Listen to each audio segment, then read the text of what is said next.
Welcome to the D&D Fitness Radio podcast, brought to you by your hosts, Don Saladino from New York City and Derek Hansen from Vancouver, Canada. In episode 62, we speak with Anthony Renna about his new book, Be Like the Best. What's up, D? Hey. Not too much. Haven't seen you for a while, brother. I miss your face. Anthony, you too, brother. How you feeling? Good, man. Really good. Excited about all this stuff, you know. It's Congrats on the book. Thank you. It's been a little bit of a process, but most people it takes a little while to get their books out. Mine should have been out a little while ago, but once you get it in your hand though, man, it feels fucking good. Oh, Jesus. We're expecting autographed copies, my man.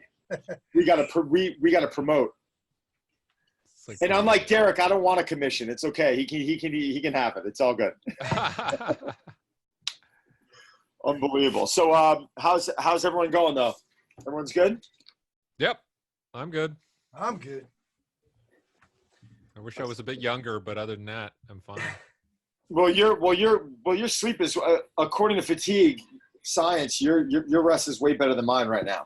I think, because I need it, right? Because I'm older. So let's see here. Let's see what I did last night. But the previous night, it sucked for some reason. What sucked for you? Like an 8 out of 10? Yeah, it was like an 8 out of 10. Like I had to get up in the middle of the night and take a piss and like stretch and. Oh no. Yeah. Stretch. Dang. 2 nights ago, I had a 9 out of 10, which is like one of my best in a while. And then last night I had a 5 out of 10, but I had 7.5 hours. Oh, I got a 10 out of 10 and I'm a 93 now. So. Wow. Yeah. Yes. Just so you know. I got 7 hours last night.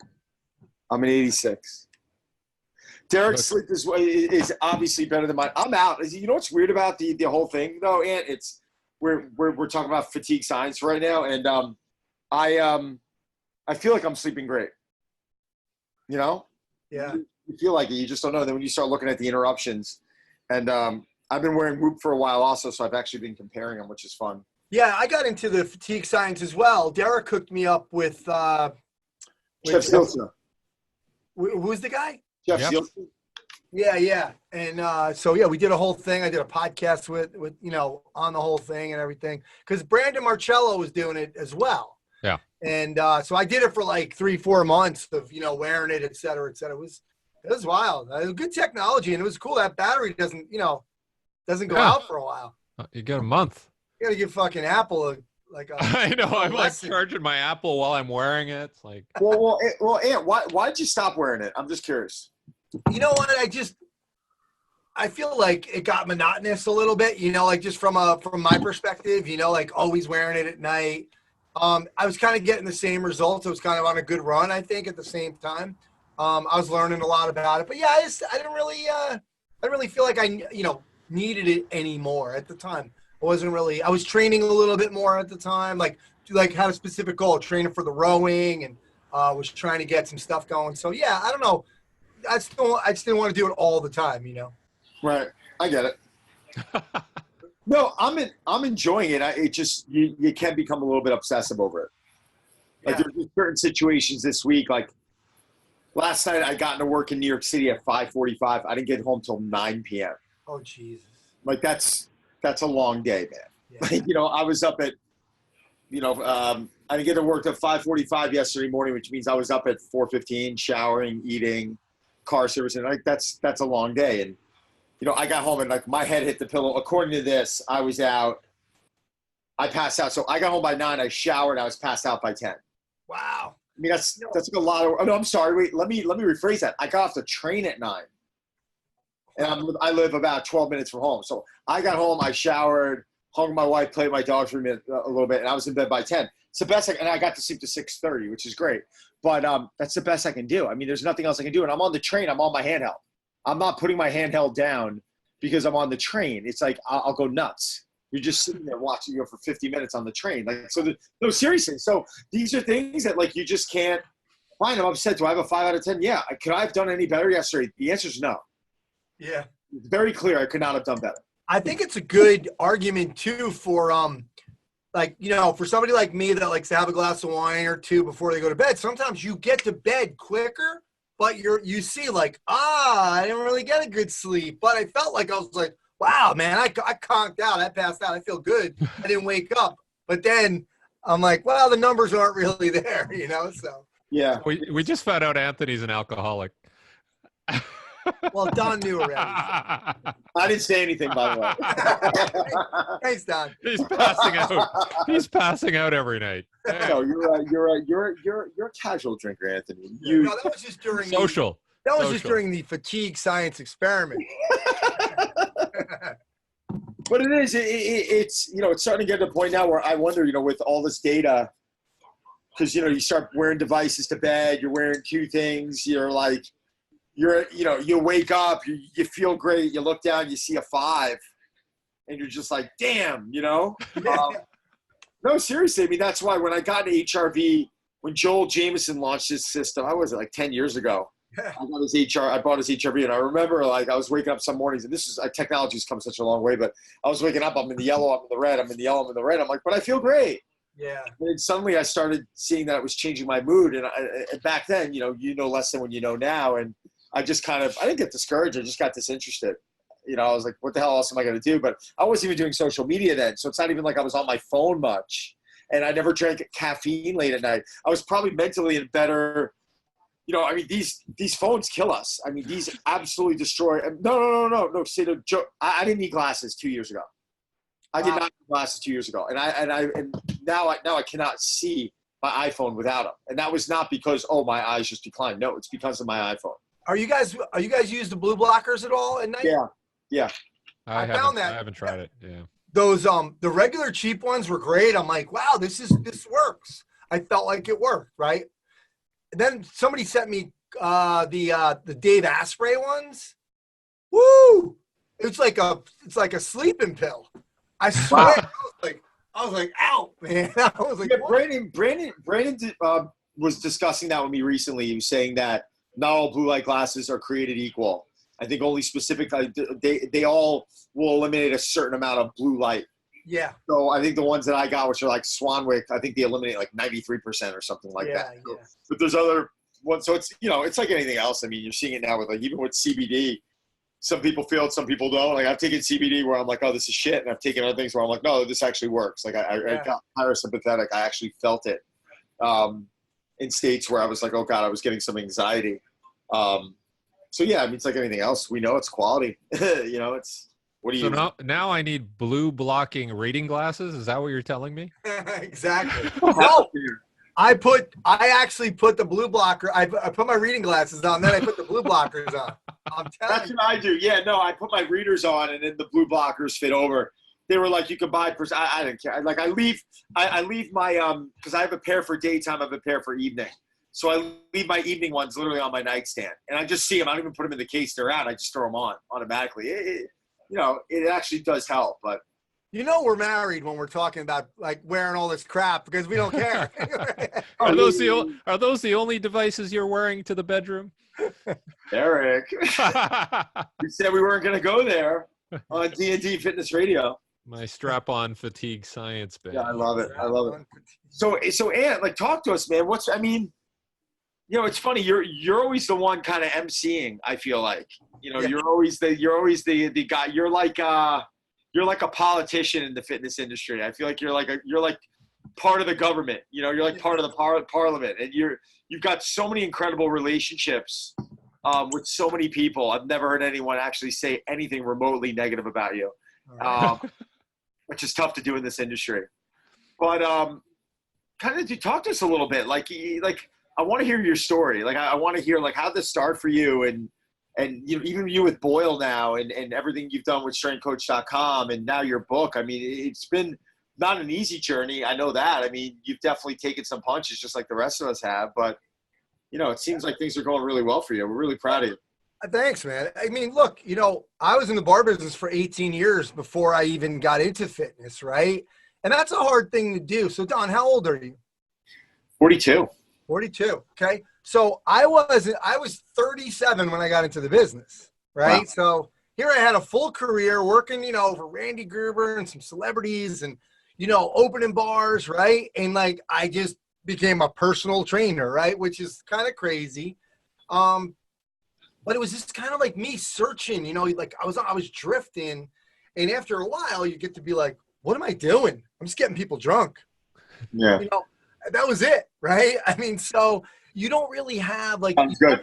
as you get older, you're starting to say, man, this is just, what am I doing with my life? And Right. so I started to search for that, that whole thing, and, like something else to do or something that's going to give me some purpose.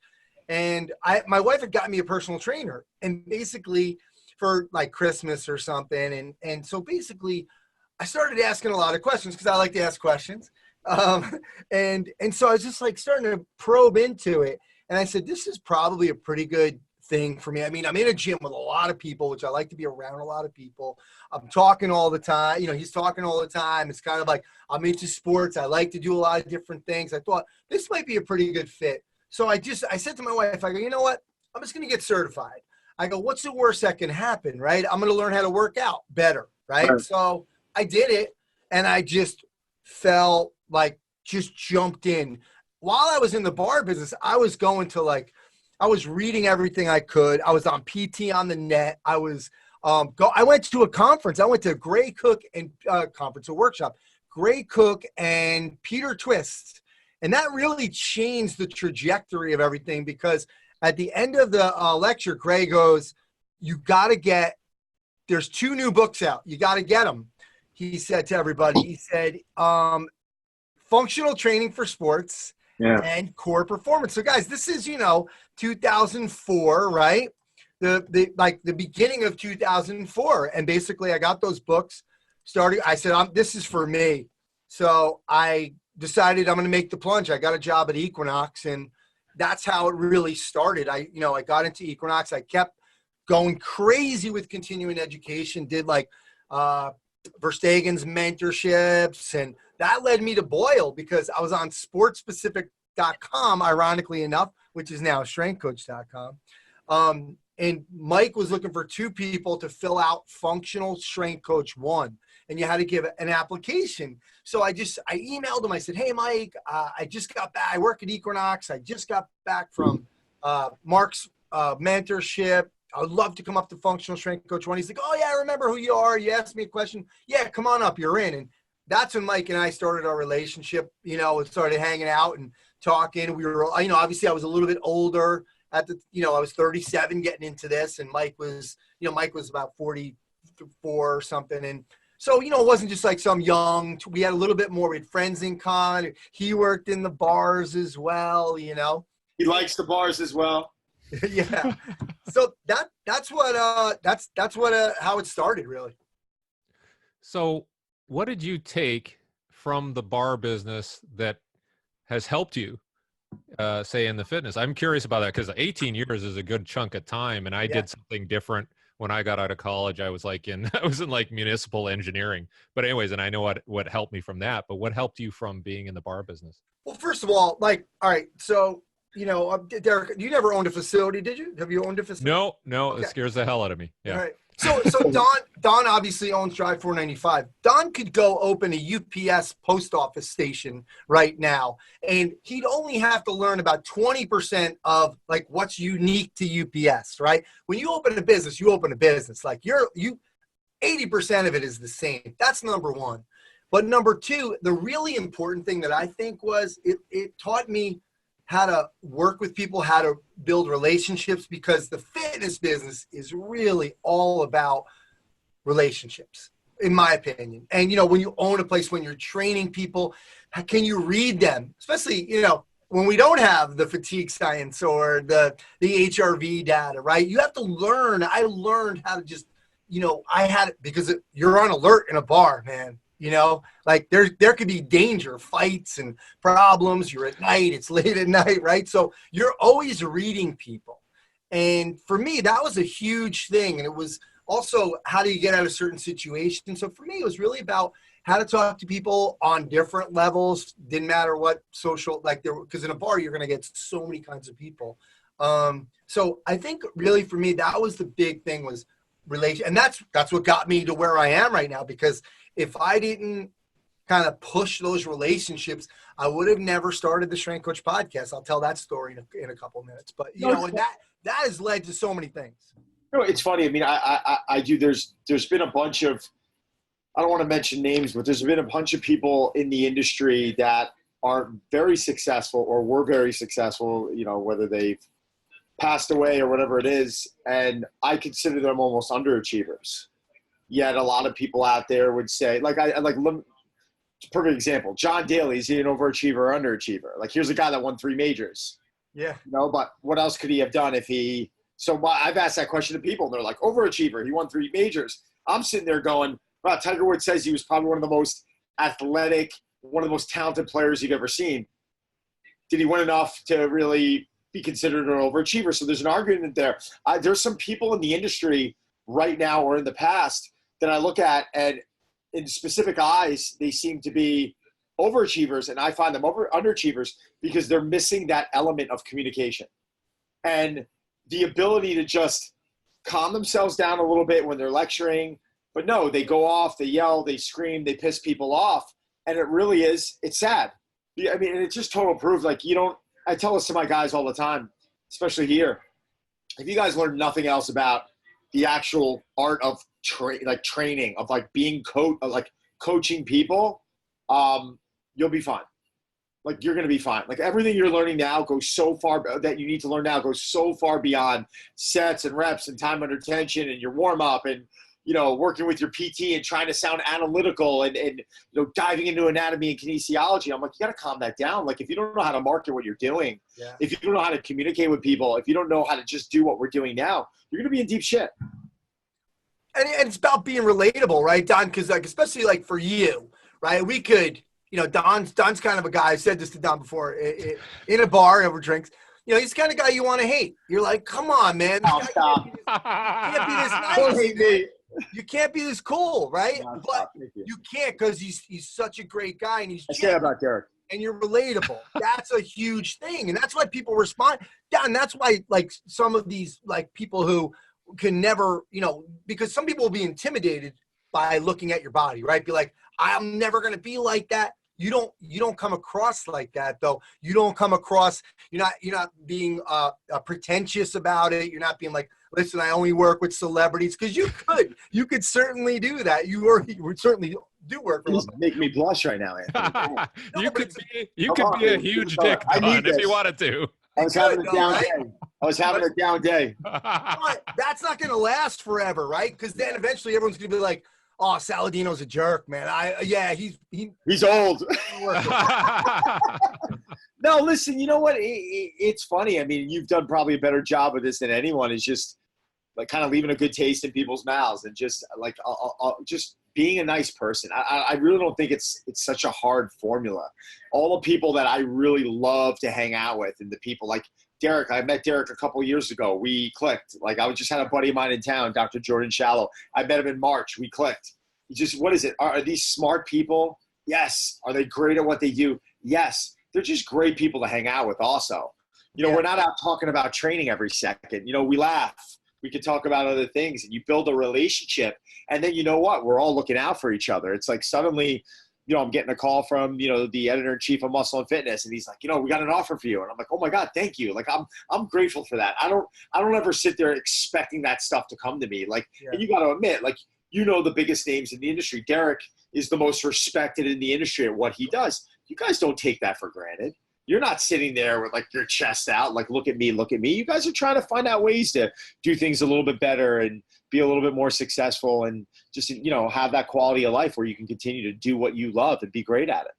It's not fair with Derek, though, because he's from Canada. Of course he is. I mean, you know. It's unbelievable. All these Canadians, man. It's like you can't say anything bad about them. No, it's ridiculous. We just don't take ourselves that seriously. I think that's what it comes down to. I should try that, then. That's pretty cool. Yeah. I love it. I love it. We're pretty inconsequential. We understand it, so we just play the part. So, but Don, you know, to the opposite of that, right? The problem is people will look at those contrarians, right? Because they're getting a lot of followers and they're having that super opinion, you know, like this is all about me. It's my opinion, right? Whereas, you know, really with me, what I tried to do from the start, and I got a couple, I not crap, but like some of my clients would be like, listen, you got to push yourself a little bit more in the beginning. And I was like, no, right now the Strength Coach podcast is not about me. I got Mike Boyle on it. I got Gray Cook on it. I got a pro or collegiate strength coach on it. Right. It's not about me. I just want to know about them, and I want all the people that are listening to know about them so they can, you know, investigate further. Right, but you understand business. And the reason why I'm saying that is, like, do I need to be the focal point of what I'm doing? I got to be honest. The answer is no. Like, I have a business sense. I have a business background. My calling is definitely fitness. Like, I'm on earth to be doing what I'm doing now. But when I say I want to win, as Charlie says, and I want to be successful, what's defining that? That means I'm growing a business in a category that I absolutely love, right? Now, growing it means I'm becoming successful. And it's not just about money. It's about reach, and it's about changing lives.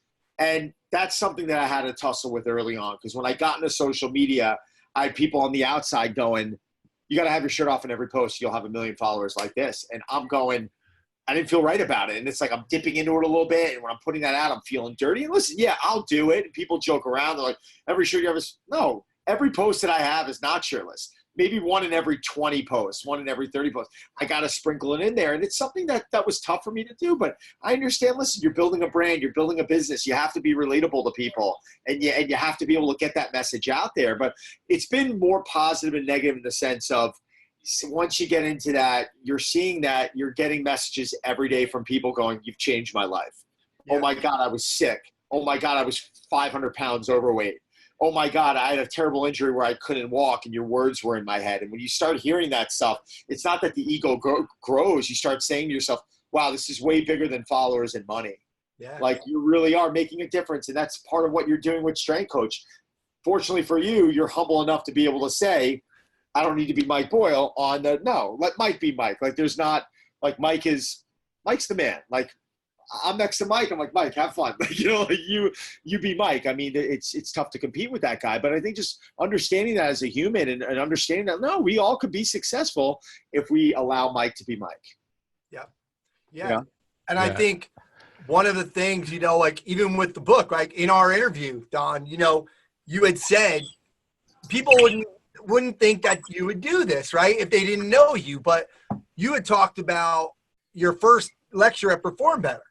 And so what you did, you saw that Mike Boyle was in the lecture. And so afterwards you asked me, like, Mike, how was it? And he said, oh, it was good, Don. You go, Mike, how was it? And he goes, let's go grab a beer. Yeah. And you know, it takes a lot of guts to do that. And actually in the book, I have these challenges and action steps after each interview. They're called Be Likes because the book is called Be Like the Best. So after each interview is the challenge or action step. And it says Be Like Don. And basically the Be Like for Don Saladino is ask these 3 questions to as many people as you can, you know, that are close to you.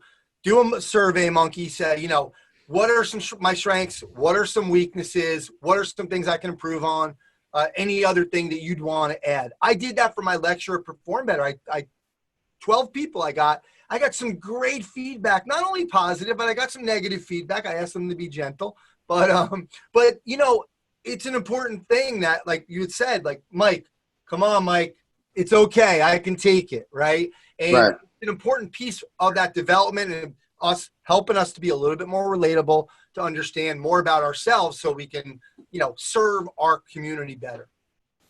You know, sorry, Derek. Go on. No. I was just thinking that you probably had more shirtless posts this week than Anthony and I have had all our life. So I'll tell you right awesome. Now. I don't appreciate you picking on me like that. I consider one of my very close friends. Hey, it's a compliment. You know what? Hold on. I do. I have one on a Versa Climber. I have one on a bike. That's 2 and 3. Okay, so I probably have 4 in my last 3, 6, 9, 12, 56, 20. Probably my last 3 or 4 in my last 30 to 40 posts. I think I have one all That was, I It was posted your that one on birthday too, and you look good. my 50th birthday. Yeah. But You how look many do you have, good. Anthony? I don't have any, and I will admit, if I had a six pack, right, I would start shaving this, and I would burn all my t-shirts. So I'm not throwing any stones in that glass house, because if I look like Don right now, this shirt would be off. Oh, I'm flattered. You know, I hear you. I hear you. I actually had Mike Boyle send me a shirtless pic as a joke, and I said, "You're telling me that I can't post this right now?" He started laughing. He had a Bud Light in his hand, and he goes, "Oh, I'm getting cover ready." And it was very funny coming from Boyle. Nice. You know, I think you kind of dove in on something interesting, and this the ability to gain feedback from people, and I got called last week to meet with a really good buddy of mine's nephew. He's a young kid, and he has a new fitness product. Actually, it's a hardware product that he launched, where it's these little like magnets that go on the side of barbells, and it's like a Tendo, Derek. It measures rep speed, but it also measures the balance of the bar. And I sat down with the kid. I said, "Can you explain this to me?" And he goes into this like tangent. And I very like politely ripped this kid a new asshole at the end. After the hour, I completely like, I told him, I said, "Listen, I'm sorry. You want my feedback?" And I just ripped him up. And it was because he couldn't tell me what it is that he just put 50 grand into to develop. And he didn't have that 3 or 4 floor pitch. And when I started not coming at him, but when I started giving him this constructive criticism, he kind of got defensive. He wasn't letting me talk. And he was talking. And I said, "Listen, stop. It was his uncle was there. I said, "You got to stop." I said a couple things. I said, one, are you telling me or are you asking me? Because there's two different things. You came down here and you blew it. It's exactly what I said. I said, you blew the meeting, because you were supposed to sit here in a very concise manner and be able to deliver to me a message, and you couldn't do it. And you're asking me, what do you think of the product? And I'm telling you right now, you got 6 months. You got 6 months because you cannot. And I sat and I got in on him because he wouldn't allow me to. And finally, I got a little pissed off. And I was like, why do you want me down here? Like, you want me to cut a check? I'm definitely not, because I still don't know what the product is. And by the end, he had his head down. He's like, I'm sorry. Like, don't be sorry. I said, but this is a big learning curve for you. I am not God. I am not Bill Gates. I am not the smartest investor in the world. But I have a pretty good intuition, which has brought me to where I am today. And when you're sitting down with someone, to be able to get that information, someone like that looked at it as a negative. I would look at that as, oh my God, that's positive. I really need to. I mean, he had the audacity to turn to me through the thing. He goes, "Well, I hear what you're telling me, and it's not unmotivating me. I still believe what I'm doing." I go, "Good. I want you to believe what you're doing. But I'm telling you, you're in trouble, because you will not be here in 6 months." And people say they want that criticism. My question is how many people really want that criticism? And how valuable has that criticism been for you guys? And Derek, have you ever received criticism like that? Because my entire life, I had people look at me going, no, this is bad, bad, bad, bad. And then when they give you a compliment one day, man, it means that much more. Yeah. I think last year or the previous year, I did a presentation at the NSCA National Conference, and I got my feedback form back. I think I had a couple of people who gave me like a 5 out of 10 or something. And I'm like, well, and I'm trying to figure out why. Like, so stuff like that, I'm always trying to dig for, okay. Well, why? Yeah, why did you get a 5 out of 10? Oh, I can't remember exactly, but it wasn't anything significant. But still, it kind of bothered me that people left without feeling like they got something out of it. So yeah. I think I think that's what separates us. And Anthony can comment on this, but it kind of separates the top performers, because you want that criticism and you want to get better. Anthony? No, 100%. That's why I included it in that be like. And Derek, it's funny that the two of you are here because that we're doing this together. And your be like was go and visit other coaches, right? So in the interview, Derek had said, at a young age, I traveled to spend time with people to watch them work and then to talk to them afterward about it. So he just wanted to go and listen to what they had to say. It wasn't about, hey, here's my system. I want to show you my system. That's what I'm trying to talk to young kids, young coaches and trainers about. It's like, you got to go out there. That's when we talked about the bar business. what was that thing? Because I did that naturally. No one had to do. I was going to everything, going everywhere. I met Don in 2006 at the World Golf Fitness Summit because I went up to him because he got on stage. Tom House brought him on stage. Holy shit! I forgot about that. Like for a joke. He saw Don in the gym and saw like how much weight he was lifting, but he wanted to prove that like Don couldn't hold a pencil in between his scapula or something, right? Yeah. He was doing that test where he was taking his hand and punching it up in your scapula, and he was saying, if you have space in this area, I won't even look at you as a pitching prospect. He was talking about more hollowing out that area of the scap. Yeah. So actually, that was great. And I went up to Don at Disney because we had a dinner at Disney that night. That was great, by the way. I'm bumping into so much fun. We were walking back, and I went up and introduced myself to him and Joey, because Don's brother. I said, hey, guys, I'm from New York and heard you have a place. I'm looking to open up my own golf fitness place as well. Love to come down. Don was like, listen, buddy, I train celebrities. I can't do it. No. I wasn't training celebrities then. I know you're lying, so that's fine. No, but then so Don was like, absolutely, here's my number, here's my email, boom, boom, boom. And that's, that's the stuff. You have to keep pushing it. You have to keep doing that. And that's what, that's where also it's almost like you won't need as much feedback, but you can get the feedback from the best people by going and visiting those coaches, like you said. Derek, is that how you met Charlie Francis? Ooh. Essentially, like when I was an athlete, he was still, going at track meets and all that. And you just go up to him and you ask him and you think, oh, this guy won't answer my question. And of course he did. And then he took the conversation to another level. Right. And so putting yourself out there and even though you feel a bit insecure about asking people questions, like it does pay off, so. Yeah. It's interesting you say that as well, because that was another thread or common thread among the best. It's also probably a little bit, I picked the people that I picked on purpose because I found them to be, all of you guys to be accessible, right? All of, like you just said you went up to Charlie. I said to somebody on a podcast recently, 95% of the people in my book, so I have 50 people in my book, I would say 48 of them, so 96%, 48 of them, if you went up to them at a conference and you asked them a question, you'll probably be there for minimum 15 minutes with them. Right. Because that's what these people do. Nobody cares how much you know until they know how much you care. And that's what the successful people, they understand and they care, and it comes across in every conversation.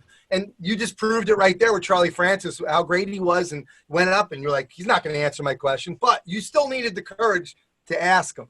It's, what's interesting is I think a lot of young people, like I'm so old, like we're all so old right now, but I think a lot of younger people in the industry right now will start seeing, guys like Derek or guys like Mike or you or whatever, and they see these relationships and they see these people kind of being the guy up there, and they start getting a little, antsy. They start rushing things a little bit. And it's funny. I mean, I've been working with Perform Better for a while. I've been ordering equipment from them for 15 years. Man, to build the relationship that I have now did not happen overnight. You know, Chris and Rob and those guys, my favorite group of people on the planet. It's a tight knit group, rightfully so. They don't want any crap in there. There's some crap out there, but it's amazing the network that becomes open to you if you just do the right thing. I mean, I'm moving my club next year.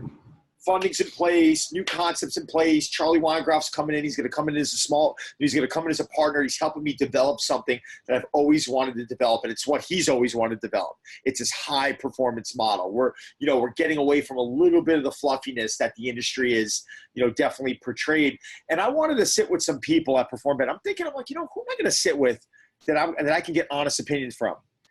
I'm at Perform Better in Rhode Island. I think I went to all 4 of them this year. I spoke at 3 of them. I remember I had an hour meet at Breakfast with Boyle. I had an hour meeting with Brendan Marcello. I had an hour meeting with Michelle Dalcourt. I'm sitting with Frank Nash for an hour, bouncing ideas off of him. Alan Cosgrove, we had an hour lunch. Tom Plummer, Dom, let's go get lunch. And I'm sitting there, and afterwards, I don't want to say I took it for granted, but afterwards I went, shit, like, this is pretty awesome. Like, these guys sat down with me as friends, and they gave me brutally honest. Chris Poyer sat with me like, Don, this is the size that I think your model needs to convert to. Everyone gave me the same information. Everyone validated what I was thinking, what Charlie was thinking, and everyone gave me a little perspective on different areas of it. This is valuable information. That's not something I didn't earn in a year. You know, Derek being able to go and work with Charlie Francis, you know, that's not something that happens with this, that happened with the snap of the fingers. You working with Boyle now, you know, that was, you know, a decade or so of a relationship, of investing time, of developing equity in that individual. And then suddenly it's like, wow, good things happen. But I think nowadays people want things too quickly. They think things are going to happen overnight, and they don't want to make those mistakes. And you know my story. I got my face kicked in. Like I got absolutely hammered in my business at one point.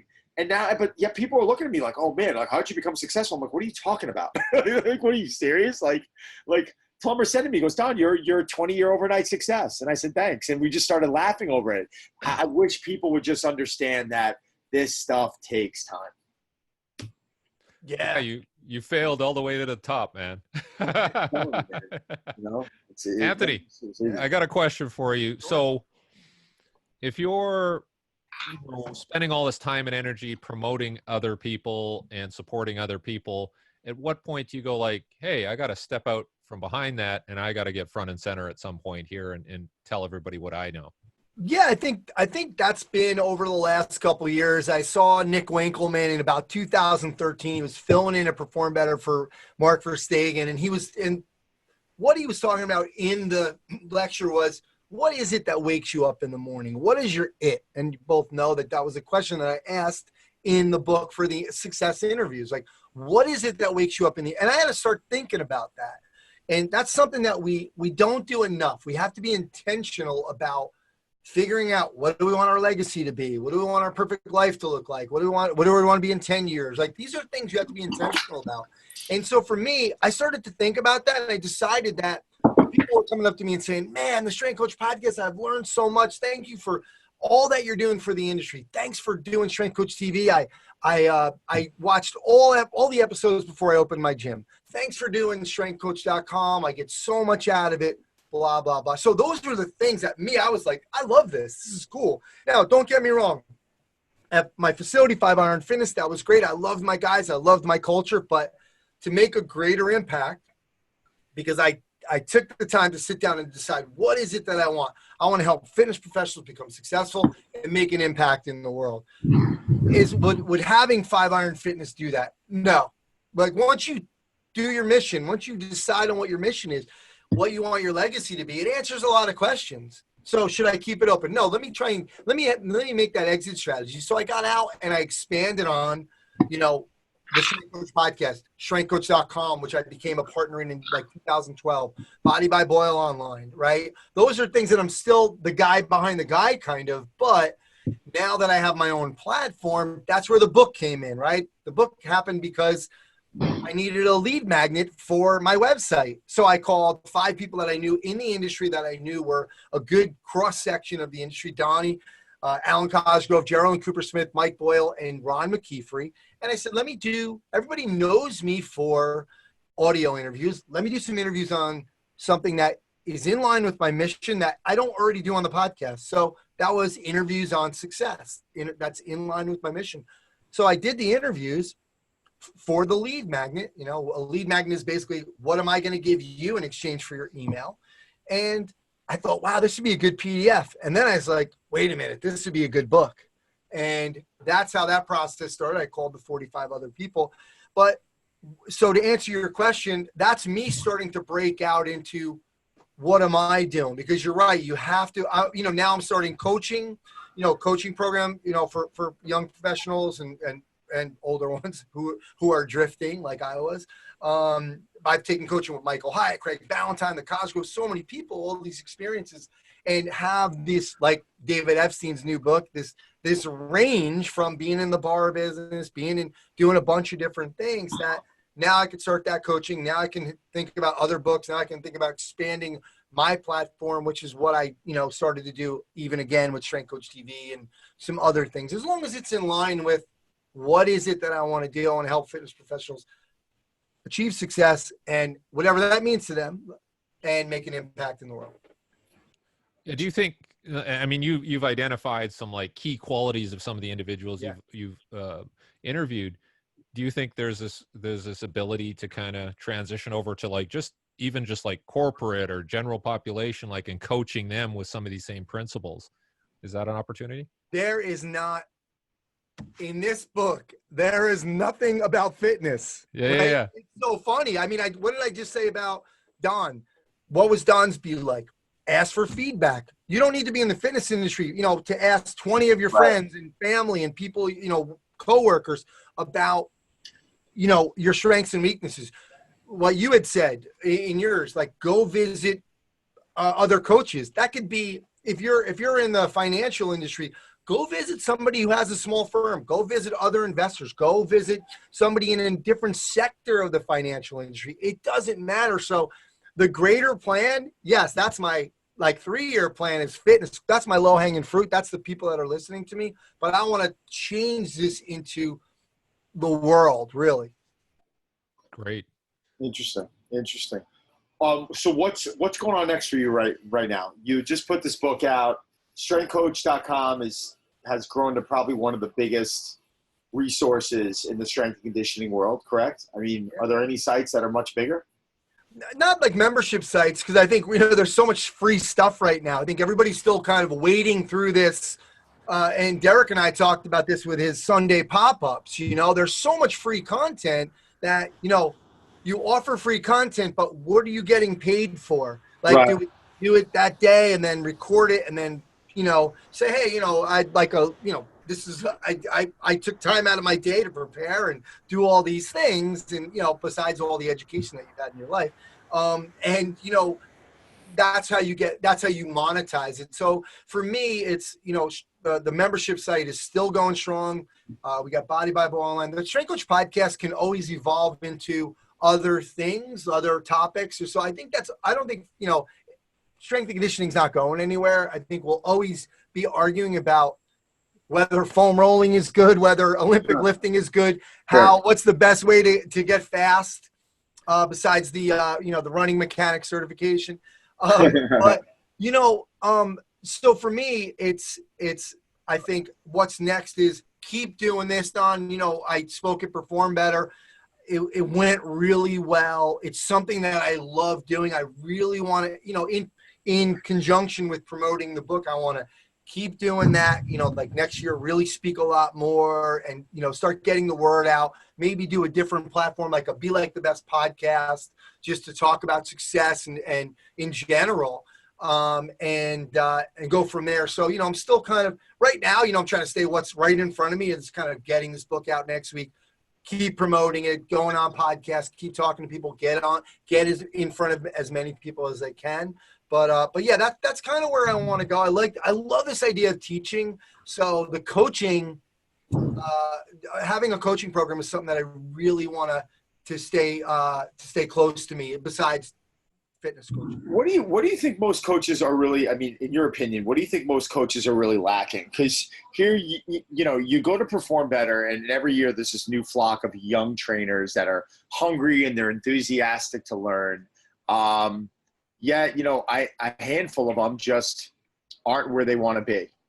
And I mean, if you were to go back and you were to sit there and you're able to give them some information that was going to stick, because you say things to some of them sometimes and it just goes in one year and out the other year because they just don't.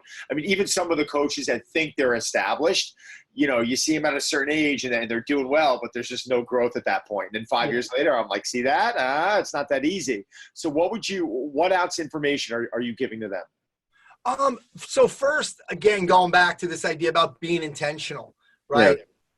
Do you know where you're going? I think it was Plummer who first talked about if you want to come to him and talk about opening a gym, the first question he's going to ask you, when are you selling it and for how much? Yeah. And you're like, wait a minute, I'm opening a gym. I want to open it. No, tell me your exit strategy, right? And so again, it has to start with, Don, you're talking about some guys that are out there that are kind of still, they've been doing what they're doing. It's fine, but they're kind of drifting because they don't have that plan. They don't know what the legacy is. They don't know what their perfect life looks like, what their perfect day looks like, what their 10-year, 5-year plan might look like. They're not intentional about their goals. They're not intentional about their week, or, it's almost like the one thing, the book, the one thing, like kind of reverse engineering everything to, hey, what are you doing tomorrow? If you're just waking up and you didn't already have a plan about what you're doing for that day, you're probably not going to be on the right track. So that's number one, is being intentional about this idea about mission, core values, purpose, goal. And that leads to goals. And that leads to all the other things that now you can start answering some of those questions, right? Everyday questions that come in. Should I take this certification? No, it's not in line with my mission, my goals, right now. Maybe I can do that next quarter, but right now I need to do this. So that's number one. I think that's a huge, huge piece of it. And number two is, I think we get stuck. Dan Sullivan has a concept called the gap and the gain. So let's say you have an idea about, and actually, Don, you and I did this together. When I turned 50, I did a program. I asked for Donnie's help. We were going to do it together. It was called 50 for 50, 50 days of this intense, meal plan and Don's workouts. And, I'm going to not have 3 drinks before I go to bed. I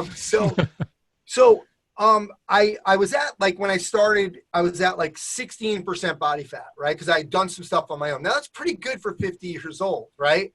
And I was at 208. So after the program, the goal was 10%. I got to 13%. But you got sick, didn't you? What's that? Yeah, I got sick. I got an infection, kidney infection.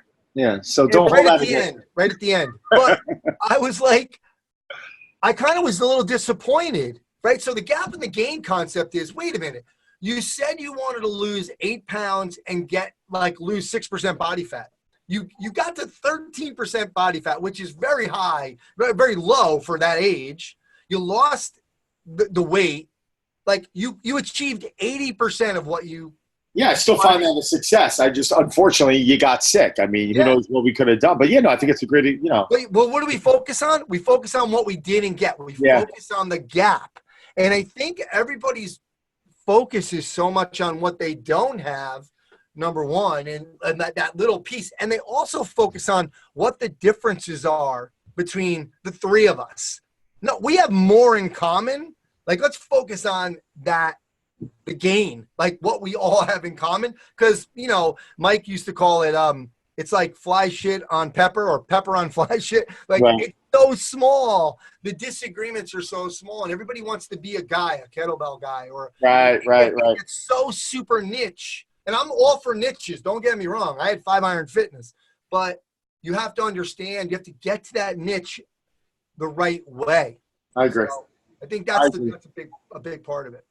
Well, I love it. I mean, so Anthony, tell us right now, where can we find your book, and where can all of our listeners find you on social media? Yep.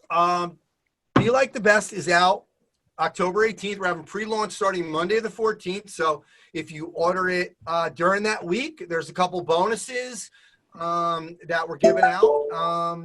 And some of the audio interviews we're giving out. Once you buy it too, you're getting the Kindle version, PDF version, ebook version right away, so you don't have to wait for it to come in the mail, which is pretty cool. And then we're also doing a Be Like workbook. Anybody that orders it next week will get a PDF of it. We're going to be selling that on Amazon, but it's just all the Be Likes, all the action steps with room for notes.